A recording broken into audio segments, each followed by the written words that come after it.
વ્યસન કરીએ તો આવા કરીએ, કોઈ પીઓ રે પિયાલા રામ રસ કા, ઓલા પ્યાલા શા માટે પીવા જોઈએ કે જે આપણને છેલ્લે ગટરમાં નાખવાના છે?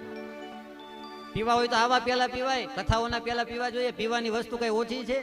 દારૂ મૂકી દૂધડા પીજો, દુનિયાને દખના દેજો, હે આવા તો ભજનો છે આપણા. એવું શા માટે પાન કરવું જોઈએ? આ અમૃતનો પ્યાલો આપણને પ્રાપ્ત થતો હોય તો આવું ન કરવું જોઈએ.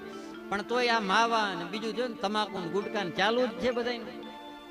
અમને તો આશ્ચર્ય થયો, અમે નડિયાદ બાજુ ગયા ને ત્યાં અમે ત્યાં જોયું કે ત્યાં બધા ખેતરો છે, ત્યાં કઈ વાડ નથી. એટલે અમે ત્યાં ઘરધણીને પૂછ્યું યજમાનને, અહીંયા કેમ કે ખેતરમાં વાડું નહીં?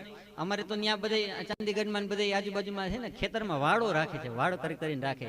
એ કે બાપા અહીંયા વાડની જરૂર ન પડે ગોરદાદા.